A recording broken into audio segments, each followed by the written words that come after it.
Yo, what's up everybody? Welcome to my Yi guide.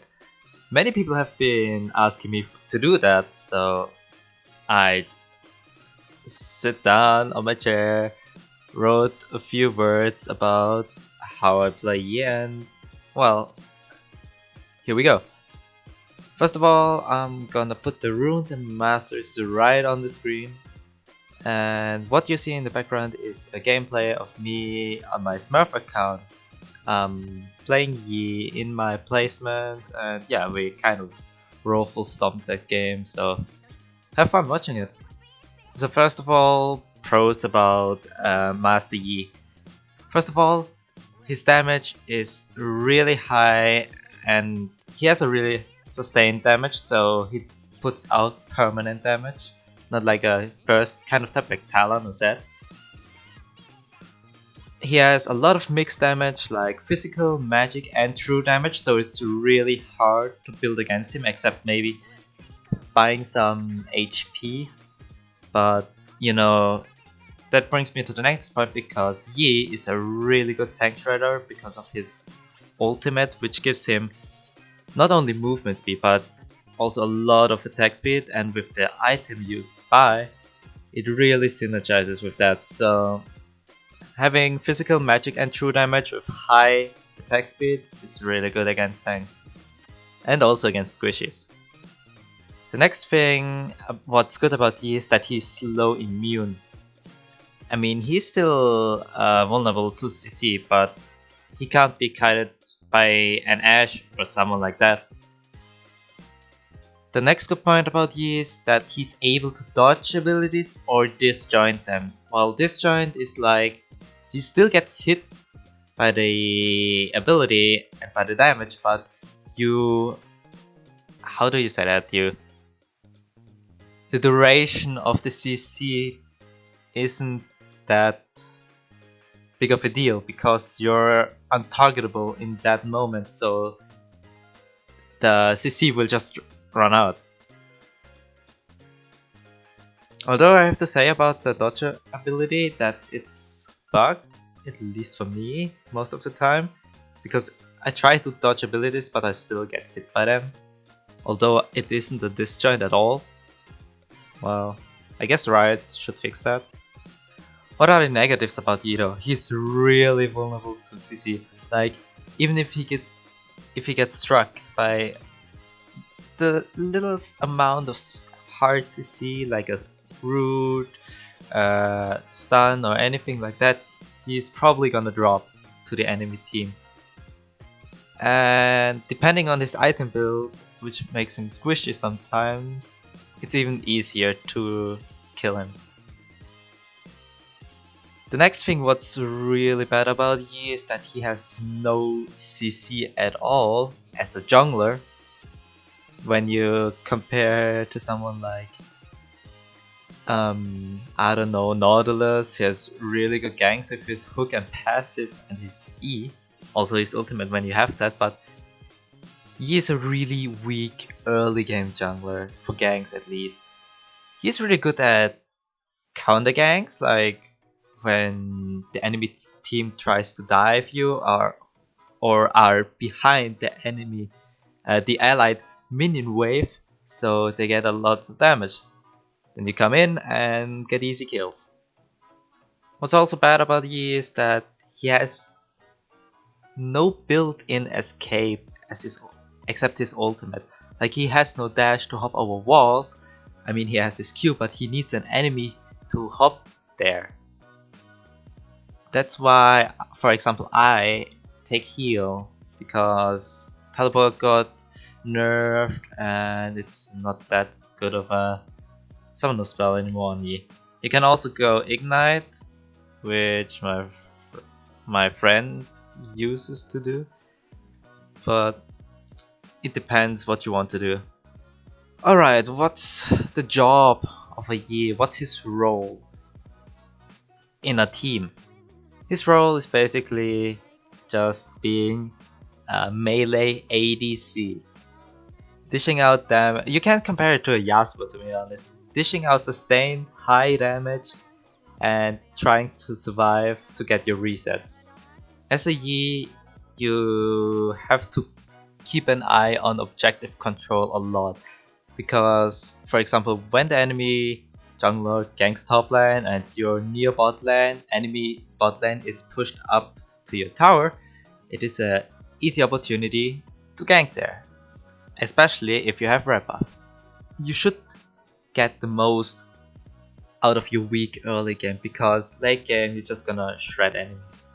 A key point of that is when to gank and when to farm. If you see your lanes are pushing, then just farm, maybe ping that the lane is not warded or an enemy jungler may be able to gank that lane, and you should be more careful so you can farm in peace and get your items.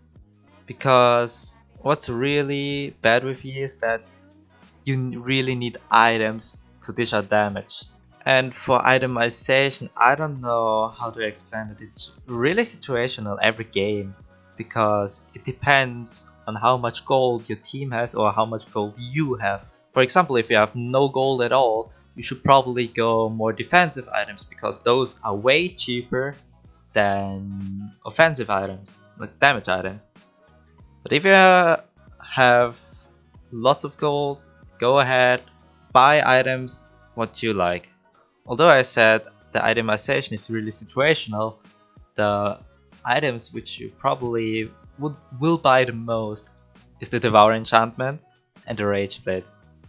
Rage Blade nowadays got Rage Blade in Season 6 got reworked, so it has that little magic damage Tiamat effect after 4 melee auto attacks. So it's also really good with your double strike, because it triggers on hit effect twice. And with the Sated Devourer, which also triggers that on hit effect twice, you dish out a lot of damage. So you have that double strike damage plus the on hit damage of the Devourer plus the second on hit damage of the AoE Tiamat and the true damage of your E. You also have to think of that. So it's really good. It really synergizes well with his abilities. It also gives you more AD, AP and attack speed over time after those 4 auto attacks. The next thing I wanted to talk about, because many people have been asking me why I still buy Hextech, or why do I even buy Hextech Gunblade. It's because I really like the heal of that item. It also got reworked that the 15% damage dealt to enemies, you get that as heal, and it also counts for your magic damage on it. It also counts for that true damage. It also counts for the damage you do to enemies in that AoE Tiamat, and also with that on-hit Sated Devourer passive. It is just ridiculous. It feels like the Aatrox I always wanted to have, being in lots of enemies, slicing them down with a fury of attacks, healing up like there is no tomorrow. Well, and it still depends on your team. What do you need? For example, if you have a lot of magic damage, you should tune down on buying more magic damage items, because otherwise enemies will just buy magic res and you don't dish out that much damage anymore. So you should communicate with your team to build a good team comp which doesn't have too much of one-sided damage.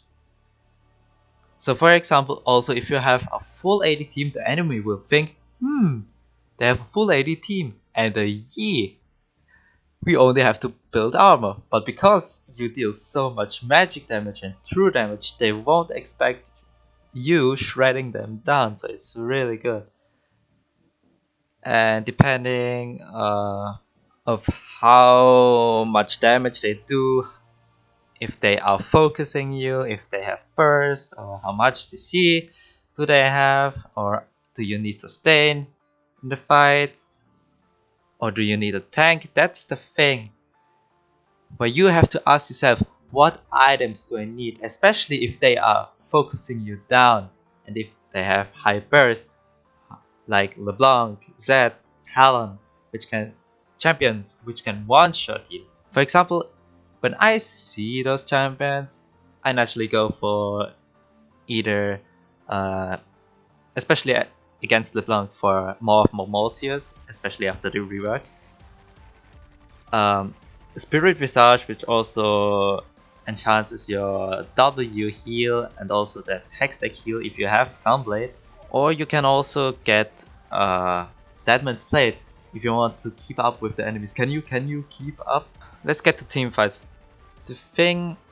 The role you have in team fights is either you kill the squishes first, like if you have the opportunity to get to the backline without getting CC'd that much, because you can dive into the backline, but if the enemy team peels like mad, you're just gonna get melted. Like usually you should be the one who melts enemies. So if they have a strong front line and they engage on you, you probably should like defend your own teammates. So you have those hard hitting CC full tanks killed, so you can dive back in to the backline and kill those squishes. The goal of Yi is to survive the fight, to get those resets off, to dish out a lot of damage, and that also means that you have to choose the time when you want to go in. Because even if you build tanky, you shouldn't be the first who dives in and just die. Wait out the CC of the enemies and react to the situation. Either defend your own team or dive into the backline.